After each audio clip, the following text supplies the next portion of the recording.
राधे राधे, जय श्री कृष्णा। तो आज हम जानेंगे कि आषाढ़ मास की एकादशी कब पड़ रही है और कब मनाई जाएगी। ठीक है, शयन एकादशी जो आषाढ़ मास में 25 जुलाई को पड़ रही है शयन एकादशी, वो भी शुक्ल पक्ष की एकादशी। ठीक है, इस एकादशी को बड़ी एकादशी माना जाता है, ऐसा कहते हैं। ठीक है, तो आपको एकादशी के दिन इस दिन से चतुर्मास प्रारंभ हो जाएगा। जो नियम लेना चाहते हैं चतुर्मास का, तो वो नियम ले सकते हैं 25 जुलाई से आप नियम ले सकते हैं। आप ज़्यादा से ज़्यादा ज़मीन पे सोने का नियम ले सकते हैं।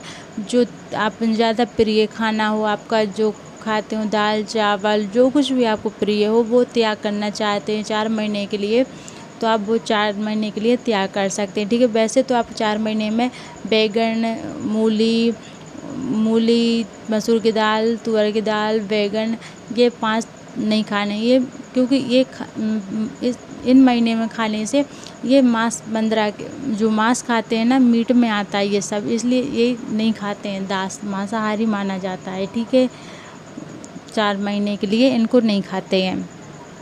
वो कहते हैं कि 4 महीने, मुझे तो ऐसे पता है कि जब राम भगवान भी जब 4 महीने के बाद लंका गए थे सीता माता को लाने, तो इसलिए ये 4 महीने का चतुर्मास का व्रत कहलाता है। ठीक है, इस 4 महीने में आप जितना हो सके आप उतना ज़्यादा दान पुण्य कीजिए और अपनी भक्ति को बढ़ाइए और लड्डू गोपाल जी की सेवा करिए। और लड्डू गोपाल जी हमारे छोटे से नन्हे से प्यारे से लड्डू गोपाल जी हैं, उनको दिन में 4 बार भोग अवश्य लगाए। वैसे तो दिन में उनको 8 बार भोग लगता है, लेकिन अपन गृहस्थ आश्रम में रहते हैं तो अपन 8 बार भोग नहीं लगा सकते हैं, तो कम से कम 4 बार तो उनको भोग लगा ही सकते हैं।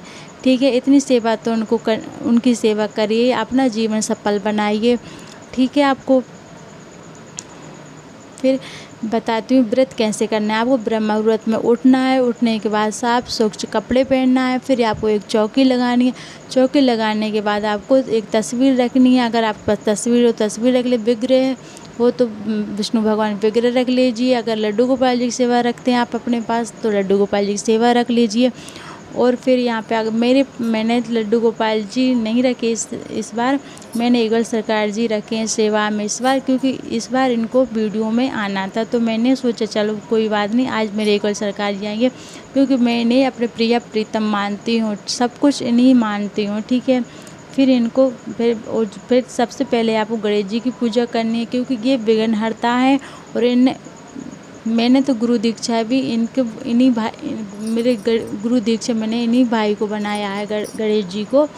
ठीक है, तो आपको सबसे पहले गणेश जी की पूजा करनी है, गणेश जी को स्थापना करना है। फिर सिंदूर लगाना है। जो आपके पास जो फूल रखा हो आप उससे थोड़ा सा भगवान जी को छिड़काव देके जल चढ़ाना है। फिर आपको सिंदूर से तिलक करना है रोली से। ठीक है, फिर बाद में आपको लच्छा पहनाना है। आटी हो तो आप आटी पहना लीजिए, जनेऊ हो तो जनेऊ कर पहना दीजिए। ठीक है, उसके बाद इस दिन ध्यान रखना है कि चावल ना तो खाना है ना चढ़ाना है। एक दिन पहले जो दसवीं तिथि पड़ती है उस दिन से चावल त्याग कर देते हैं। ठीक है, अगर आप चावल खाते हैं तो 4 महीने का नियम लेते हैं तो चावल छोड़ने का, तो आप ये नियम ज़रूर ले सकते हैं। ठीक है, पृथ्वी पर शयन का नियम ले सकते हैं 4 महीने का, कि हम पृथ्वी पर सोएंगे, दरी या गद्दा चटाई कुछ भी बिछाकर। ठीक है, उससे आपको ज़्यादा पुण्य फल मिलेगा। फिर आप जो भी नियम बना रहे हैं आप 25 जुलाई से सारे नियम बना सकते हैं, जो भी आपका मन में आए वो नियम बना लें। ठीक है, 25 जुलाई चतुर्मास प्रारंभ हो जाएगा, जिस दिन हमारे भगवान विष्णु क्षीर सागर में चले जाएंगे, जहाँ पर निद्रा 4 महीने के लिए सो जाएंगे और सारा भार हमारे महादेव जी के सिर पे आ जाएगा। वो उस सृष्टि का सारा भार उठाएंगे।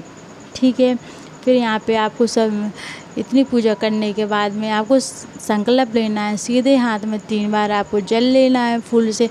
जल लेने के बाद आपको 3 बार विष्णु विष्णु ओम विष्णु ओम विष्णु ओम विष्णु का मंत्र बोलना है और अपना गोत्र बोलना है।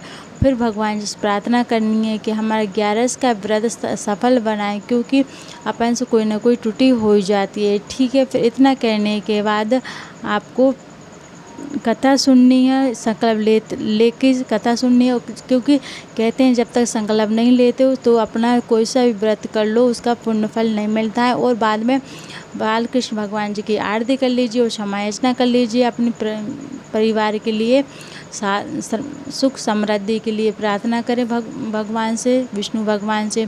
फिर बाद में आरती करें। आरती करने के बाद 3 बार जो लोटा रखा उसमें से जल 3 बार फेर दे, ठीक है, उबार दे। जल को उबारने के बाद में आपको, और हो सके तो इस दिन राधा नाम कीर्तन जरूर करें अवश्य, और हो सके तो जागरण जरूर कर ले तो और भी अच्छी बात है, ठीक है। ना ज़्यादा ना हो सके तो कम से कम 108 बार राधा नाम का मंत्र जरूर करें, नाम जप, ठीक है। राधा राधा तो बोल ही सकते हैं आप लोग, कितना सरल नाम है हमारी श्यामा जी का, आप इतना काम तो कर ही सकते हैं, ठीक है। देवशयनी की एकादशी की कथा जरूर सुननी है, और देवशयनी एकादशी की ढेरों शुभकामनाएं आप सभी को, ठीक है।